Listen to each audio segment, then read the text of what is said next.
वाव facts पर आपका स्वागत है। अगर आप हैरत अंगेज चीजों की शौकीन हैं, तो आप एकदम सही जगह पर आए हैं। आज हम आपको बताएंगे कि आखिर क्यों 150 करोड़ रुपए का प्रॉब सूर्य की ओर छोड़ा जा रहा है। दरअसल बात यह है कि अगर CME के दौरान सूर्य से निकलने वाली एनर्जी में कोई पैटर्न मिलता है, तो ये जानकारी आगे होने वाली CME घटनाओं का पूर्वानुमान लगाने में काफी मददगार साबित होगी। तो ये मिशन पूरी तरह से बेकार नहीं, लेकिन इस बात की भी गारंटी नहीं कि कोई पैटर्न मिल ही जाएगा। सूर्य के कोरोना में मैग्नेटिक प्लाज्मा होता है, जिसे गर्मी से होने वाली गतिविधि के कारण प्रेशर बिल्डअप होता है, और जब ये प्रेशर एक सीमा से ज्यादा बढ़ जाता है, तो जबरदस्त विस्फोट के साथ गर्म प्लाज्मा और मैग्नेटिक एनर्जी अंतरिक्ष में दूर दूर तक चली जाती है और रास्ते में आने वाली हर चीज तबाह हो जाती है। इस विस्फोट का पूर्वानुमान लगाना बिल्कुल 93 मिलियन मील दूर स्थित किसी ज्वालामुखी के फटने का अनुमान लगाने जैसा है। कोरोना का जबरदस्त तापमान इस मिशन को और भी ज्यादा जोखिम भरा बना देता है। भले ही सर्दियों में सूर्य पर जाने का मन करता हो, पर यकीन मानिए ये कोई छुट्टी मनाने की जगह नहीं है। मजे की बात तो यह है कि सूर्य की सतह, उसका तापमान ज्यादा नहीं, बस 10,000 डिग्री फ़ारेनहाइट ही होता है।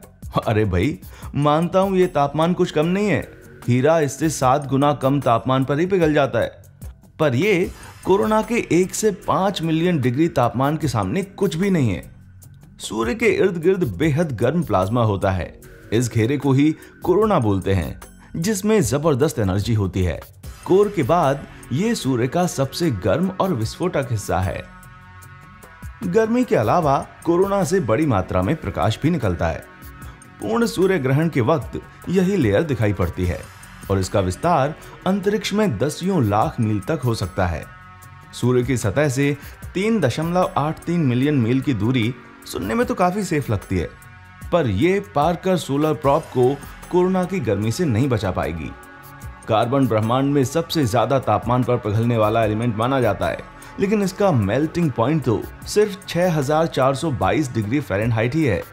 सो पार्कर इससे 700 गुना ज्यादा तापमान कैसे झेलेगा? प्रॉब पूरी तरह से कार्बन का बना होता तो भी ज्यादा से ज्यादा 2 सेकंड ही टिक पाता। सच कहूं तो अभी तक कुछ भी पक्का नहीं है और संभव है कि ये प्रॉब अपना मिशन पूरा करने से पहले ही जलकर खाक हो जाए। लेकिन इस प्रॉब को इंसानों द्वारा सबसे संभव बेहतरीन हीट शील्ड से लैस करके नासा ने अपनी तरफ से पूरी कोशिश की है। बचपन में आपने पढ़ा होगा कि गाढ़े रंग जल्द गर्म होते हैं और हल्के रंग थोड़ी देर में। पार्कर की हीट शील्ड सफेद रंग से पेंटेड कार्बन फोम से बनी हुई है। कार्बन हीट रेजिस्टेंट होने के साथ साथ एक हीट कंडक्टर भी है, इसलिए साइंटिस्ट के दिमाग में कार्बन फोम का आइडिया आया। इसके 2 फायदे हैं। पहला तो ये कि फोम में बहुत सारी खाली जगह होने की वजह से 8 फुट व्यास वाली इस शील्ड का वजन मात्र 160 पाउंड है, और दूसरा ये कि सॉलिड कार्बन के मुकाबले फोम कम गर्म होता है। एल्यूमिनियम ऑक्साइड और टंगस्टन धातु की एक बहुत ही पतली परत की मदद से शील्ड को सफेद पेंट किया गया है। सफेद रंग हीट को रिफ्लेक्ट करके तापमान को कम रखने में मदद करता है। पेंट की चिकनी परत क्रैक हो जाती, इसलिए प्रॉब में लेयर दर लेयर सूक्ष्म छिद्रों वाला पेंट चढ़ाया गया है।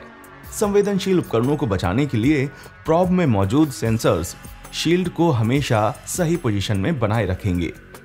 अपने इनबिल्ट वाटर कूलिंग सिस्टम के साथ ये शील्ड प्रॉब का तापमान किसी भी हालत में 85 डिग्री से ऊपर नहीं जाने देगी।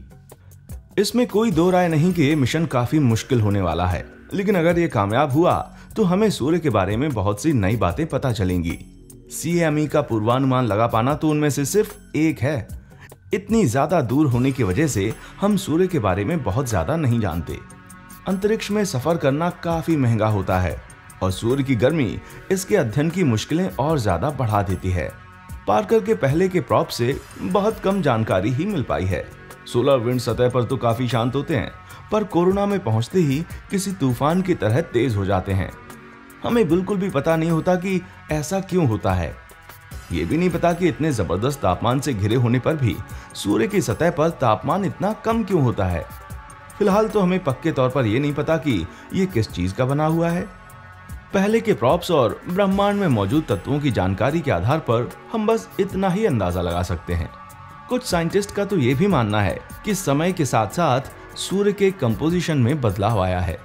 ट्रेस मिल्क की मात्रा में बढ़ोतरी के साथ इसका वजन भी बढ़ गया है, पर अभी तक कोई सूर्य के इतने पास नहीं पहुंच पाया है कि पक्के तौर पर कुछ कह सकें।